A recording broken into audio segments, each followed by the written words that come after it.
The aforementioned journalist Jean Lyons described, "One of the funnier moments in the trial's first week came when one young barrister tried to ensnare the wickedly articulate Francisco Ayala, a former priest with scientific training and the equivalent of a doctorate in theology, into admitting the validity of the two-model approach." This is the typical young earth creationist argument that you have either evolution or creationism, so all you need to do is disprove evolution and you have proven creationism. "Your name," the scientist told the expectant young lawyer, "is Mr. Williams. But my name isn't not Mr. Williams. The courtroom is full of people whose name isn't not Mr. Williams." The real Mr. Williams changed his line of questioning. Please welcome Francisco Ayala, professor of biology at UC Irvine and former president of AAAS. And thank you for the introduction. Honestly, I have forgotten the good move of logic that I use at the moment, and it was good to make the point. Judge Overton was a remarkable judge, a remarkable person.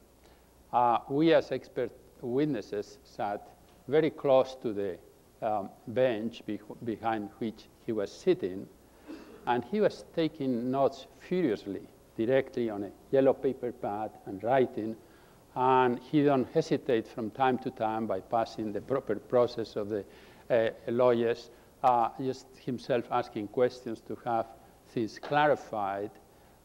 He obviously was so successful in understanding the testimony and the implications that he wrote the decision, something which must be close to 10,000 words long, and it was published in the magazine Science, because it is a remarkable document. He wrote that without waiting for the transcripts.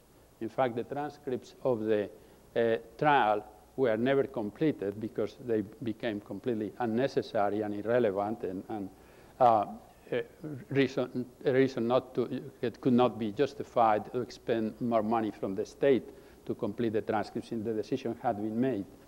Now, a few months before, 2 or 3 months before, as the trial was forthcoming, the National Academy of Sciences had decided to appoint a committee to see in what way the National Academy of Sciences, with its prestige and its authority, could help the case. So this committee consisted of maybe 8 of us, scientists, members of the Academy, and then some 4 to 6 big-time lawyers, specialists in the First Amendment. And we had one meeting, and what the lawyers told us, you write a document that states the science, something that a judge can read, 20 or 30 pages, and then we will write the legalese in front of it and present it as an amicus brief. But let us not do it for the trial in Arkansas. They have researched Judge Overton, and they have found out that his practice had been primarily, almost exclusively, in insurance law. There was no any evidence that he knew anything about science, and they had very little confidence that the judge would come out with a decision that would be articulate and maybe not even might come in on the right side of things.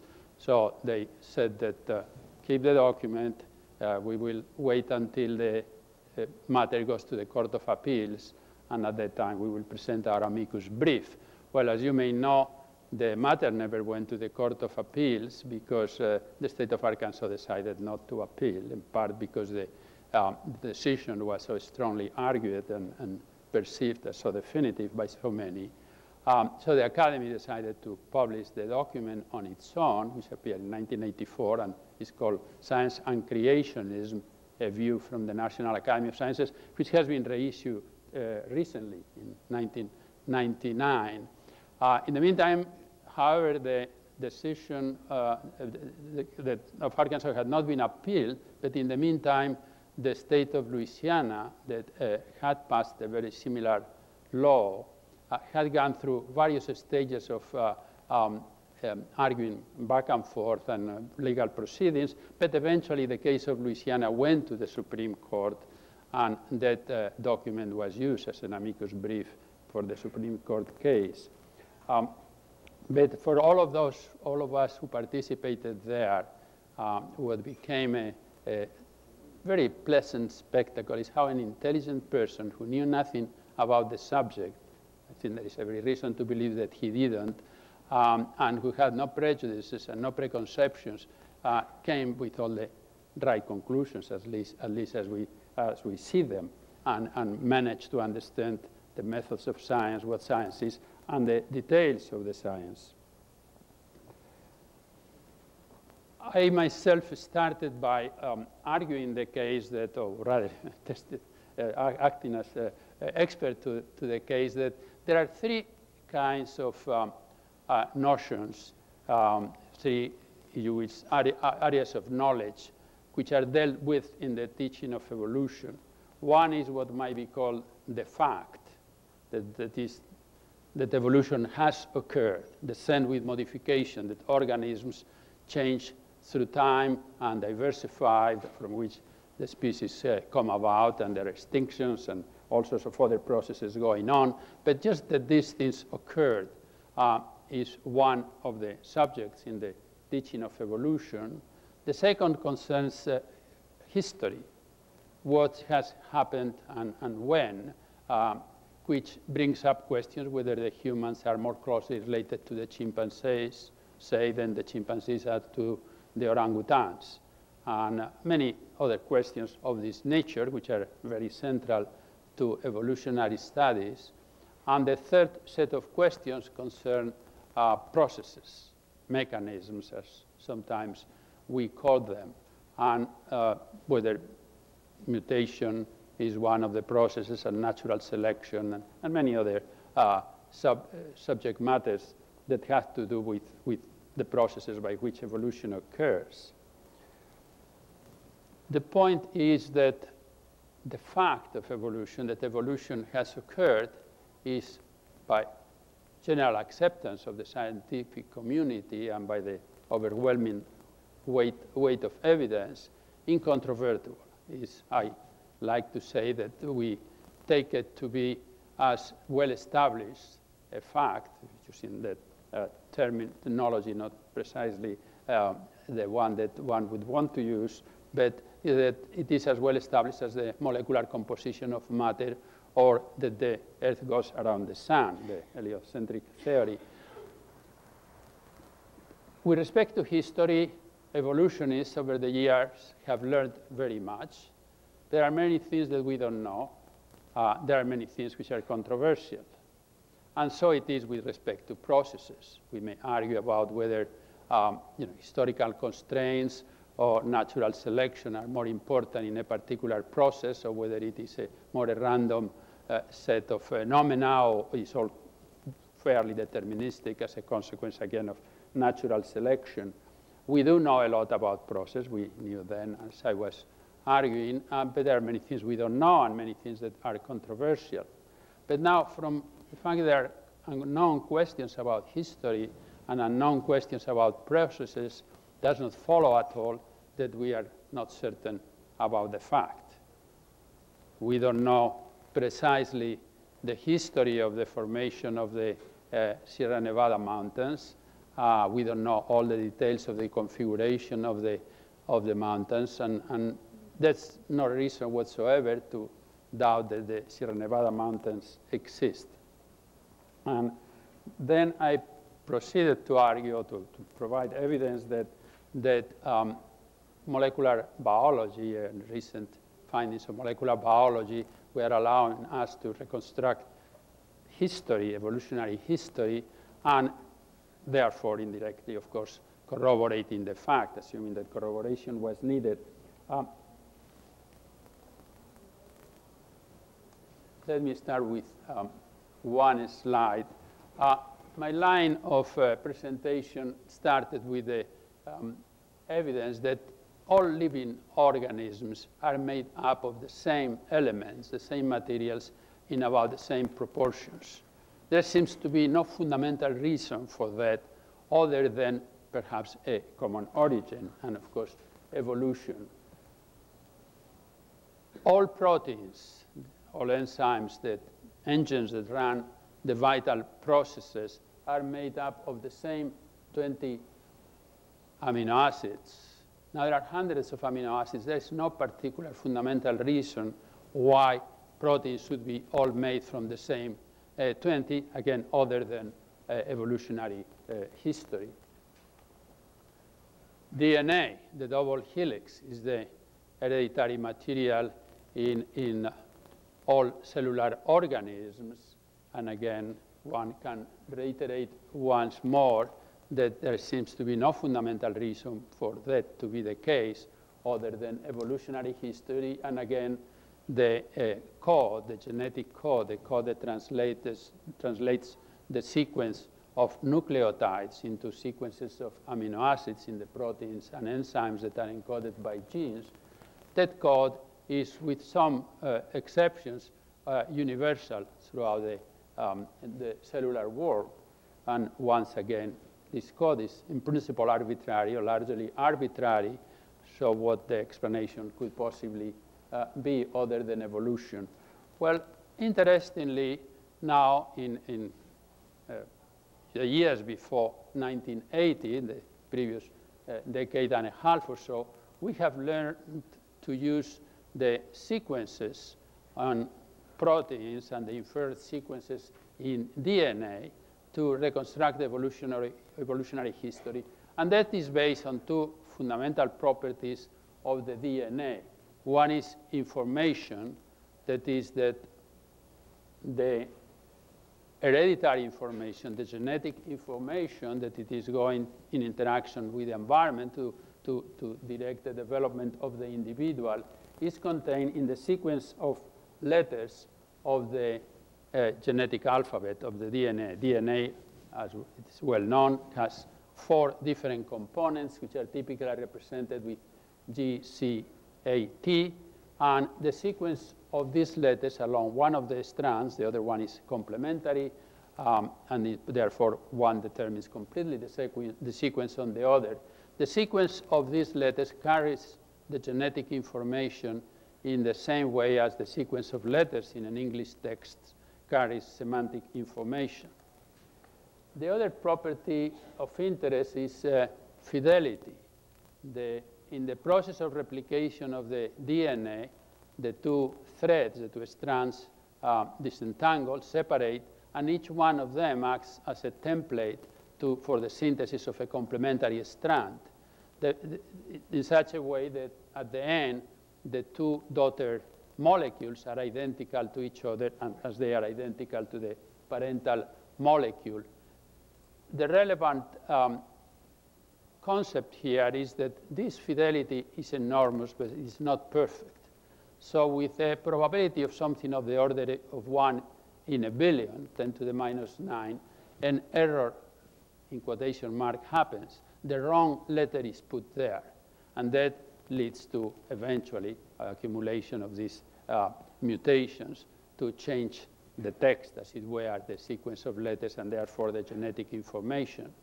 Because this process occurs with a certain regularity, we can use it to reconstruct evolutionary history. This, of course, is history now. We have been doing these things for several decades, but was relatively new at the time.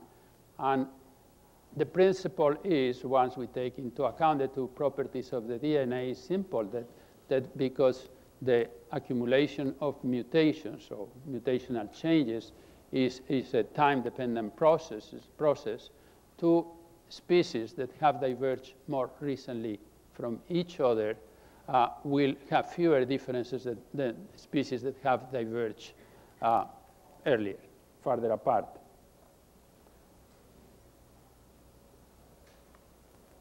So I proceeded to explain the use of one of the early notable cases, cytochrome C, and its uses to reconstruct evolutionary history.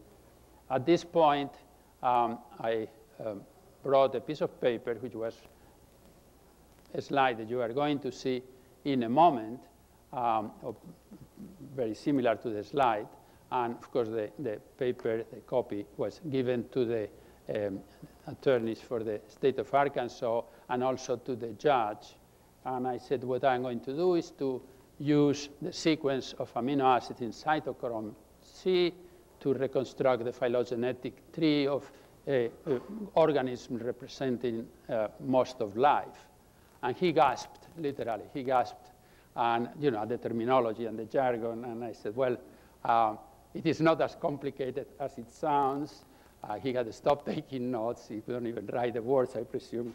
Particularly, the accent didn't help. And he stopped, and I said, it's not as difficult as it seems. And he said, I hope so, Dr. Ayala. Anyway, the explanation is as given here. You have the sequence of the 104 amino acids in this rather simple, rather small protein. The sequence on top for human, below for rhesus monkeys, and below for the horse. And you have this is in the protein alphabet. These are amino acids. You have the 104 always on the top line, going from the very top of the slide to the end at the bottom, and so for all three species, the rhesus monkey in the middle and the horses at the bottom. And you have in color highlighted the differences. And it's easy to see in the fourth set that there is one difference between humans and rhesus monkeys, but very few more between either the monkeys or humans and the horse. Well, one can put this information in a table, which in this case is very simple. Well, it's 1 from horse to monkey, 12, from human to monkey, sorry, and 12 from human to horse, and then 11 from monkey to horse.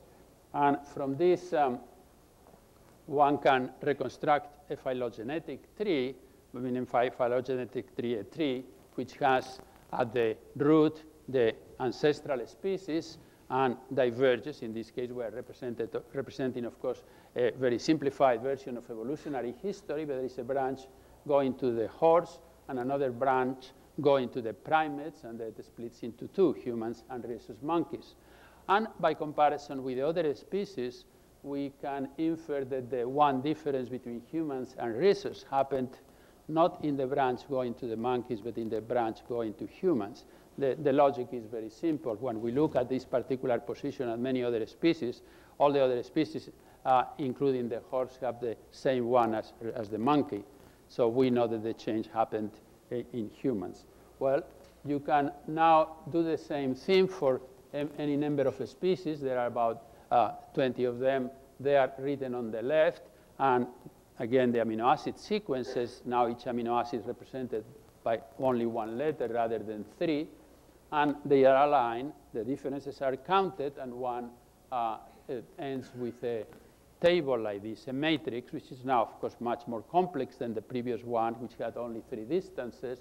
And these matrices are so complex that there's no way that by hand one can reconstruct the phylogenetic tree, the evolutionary tree for this enzyme based, or for the species represented by this enzyme. And one has to use computers, and of course the development of computers was essential for these processes for resolving these issues. This is the slide that was passed on to the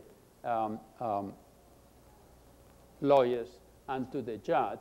And what it shows is at the very bottom, you can see the root of the tree, as it were, out of the trunk, and you see a line going to wheat, to the plants, then another line going to the yeasts, a branch then that comes to the left, which is the branch that leads to the animals, and you see one branch from there going to the insects, and the other one going to the vertebrates, and a number of vertebrates there for which the sequence of amino acid, the amino acid sequence of cytochrome C was known. By the way, at that time when this slide was done, or rather the tree was constructed in 1967 in a publication in Science, were the only 20 sequences known for cytochrome C, and this was the protein for which more sequences were known. That's why this was used by Walter Fitch and Emmanuel Margolies to demonstrate the methodology of using these kind of sequences to do evolutionary history.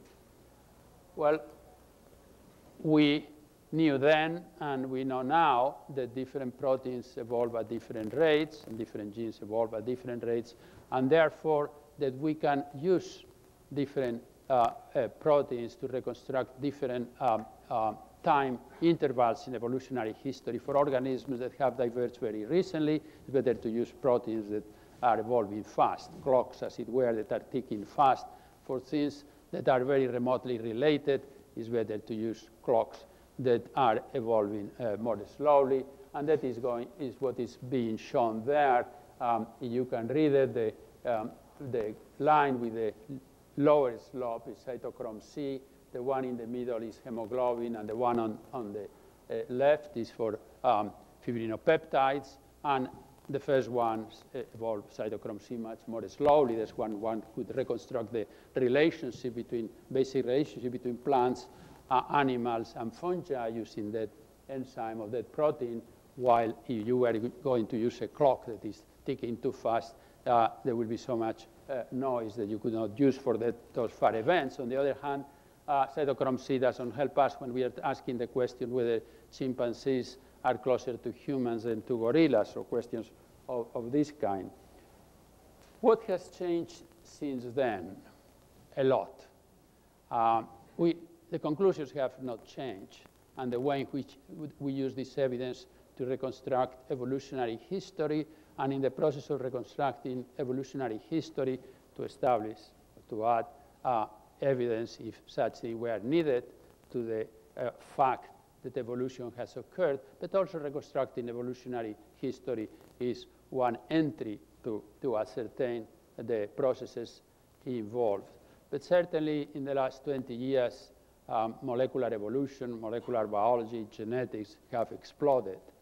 At the time, there were no more than perhaps one dozen, perhaps 2 dozen of trees of proteins or genes that would be sufficiently important to be relevant in discussing the matter at hand. By now, we have literally thousands of such trees, and of course, all are, as I said, consistent with the fact of evolution and with our general understanding of the history of evolution. Surely, even now, there are many things that are controversial and things which are not completely settled, but the progress has been incredible.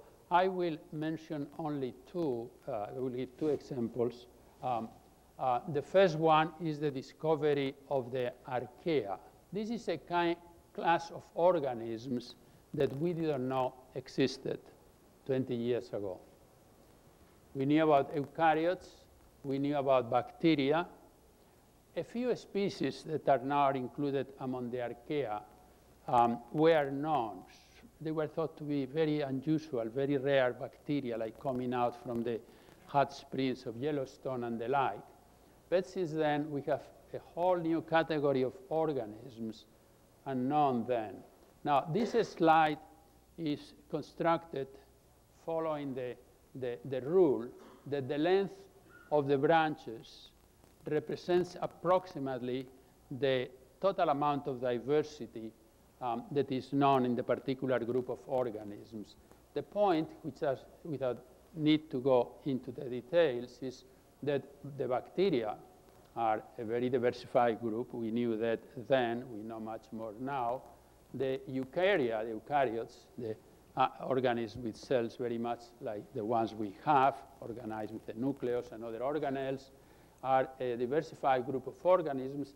And in the middle, the archaea, unknown 20 years ago. There you have them with as diversified a set, an ensemble of organisms, almost as the bacteria and the eukarya.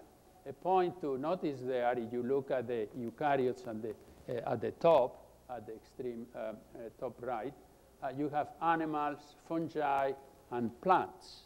Those were the only kinds of organisms known by humans just a couple of centuries ago. And what we now see is that they represent a very small, a very tiny fraction of the tree of life. The reason why we have known about them for a long time is precisely because they are macroscopic, and we perceive them with our senses. We can touch them, we see them, we can smell them, while that is not the case in general for the others. So we have a new category of organisms. The other issue that I want to bring up, about which we have learned much, has to do with human evolution. This tree shows the chimpanzee and the gorillas more closely related to each other than they are to humans, although the matter was considered controversial. In fact, by 20 years ago, most people were starting to favor the notion that chimpanzees were closer to humans than they were to the gorillas or to any other of the higher primates, or any primates for that matter. By now, the evidence has accumulated so that most evolutionists, most anthropologists accept that chimpanzees are our closest relatives. Chimpanzees are the bonobos. They're very similar to the chimpanzees, and the gorillas are the cousins of these two branches. But more interesting, perhaps, is what we have learned about the evolution of modern humans. There's a sequence of species among the hominids, since our lineage branches off from the lineage of the chimpanzee, and that happened 6 million years ago. One of our ancestral species, Homo erectus, is the first of the species in this lineage that leaves tropical Africa and spreads throughout all the continents of the old world. So the question, a question of interest, is where modern humans come from. Is that descendants of Homo erectus throughout the various continents gradually evolved, because there should have been migrations between them to evolve as a single population, a single species, but do they all evolved and became Homo sapiens, our species? And that was what was being favored at the time. Not so now. We know, at least the weight of the evidence favors the alternative hypothesis known as out of Africa and in other versions, that says that the transition from the ancestral hominids and the Homo species after Homo erectus to Homo sapiens, and particularly to anatomically modern humans, people like us, that happened in Africa, and only between 100,000 and 200,000 years ago. And these new humans migrated again to the continents of the world and largely replaced or completely replaced the descendants of the first diaspora, the Homo erectus that had migrated throughout the old world.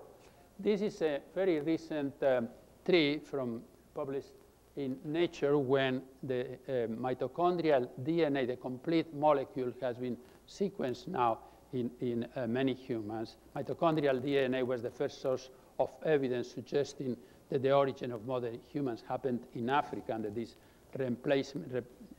replacement had taken place, so that we are not descendants of Homo erectus from Europe or from Asia or wherever, but we are all descendants from Homo sapiens, the modern Homo sapiens, from these Homo sapiens that evolved in Africa.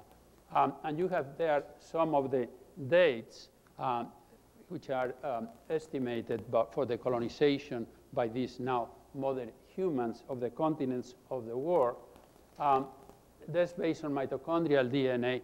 These are data a little older, a couple of years, based on more than 100 genes, combining all the data and following the migrations. Again, these data indicate that genes in modern human populations all come from Africa some 100,000 years ago, 100 to 200,000 years ago.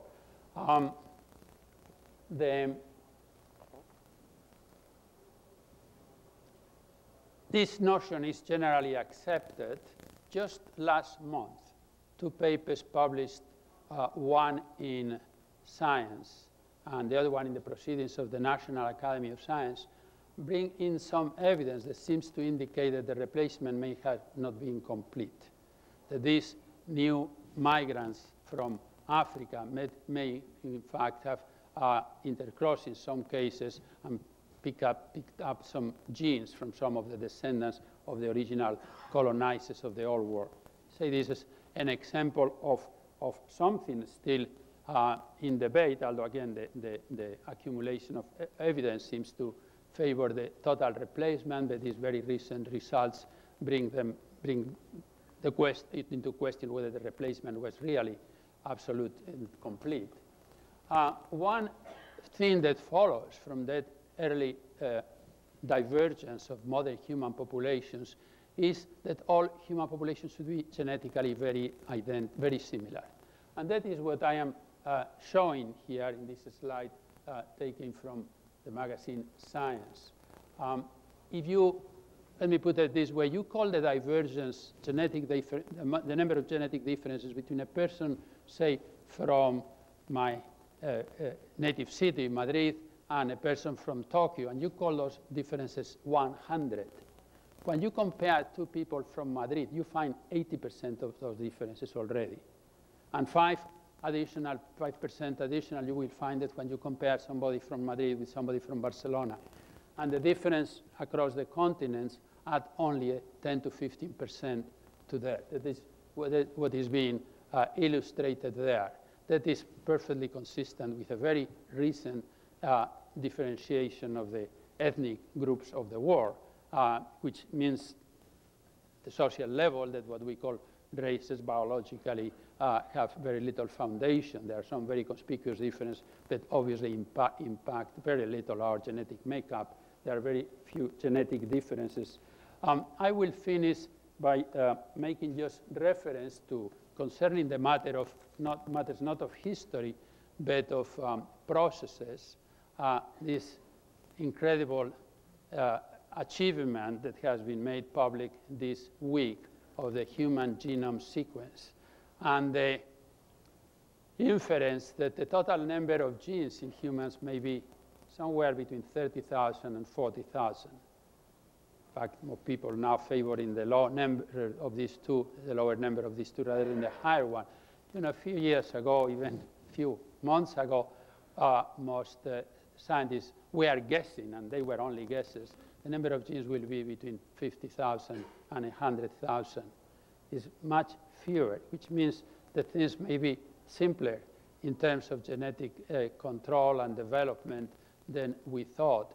Because what is remarkable is what happens when one compares this number with a similar number for fruit flies or for nematode worms. Drosophila flies have nearly 15,000, nematode worms close to 20,000 genes, humans 30 to 40,000.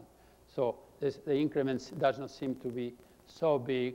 And that is less surprising now when we reflect, as we always do after the fact, and find these discoveries less surprising, because one thing that we have learned over years is that there are master controls in the development of organisms, so that very few genes, for example, the so-called homeobox genes, or HOX, H-O-X, that control segmentation and the overall patterns in the anatomic reconstruction of organisms, that these genes are very few, and they carry a big labor, and that these genes are homologous in humans with Drosophila flies. So lots of things have been going on, and many more are going to go on. I think in this area of developmental biology is probably where we are going to find the greatest advances in the next 20 years, and I think it's going to be lots of fun.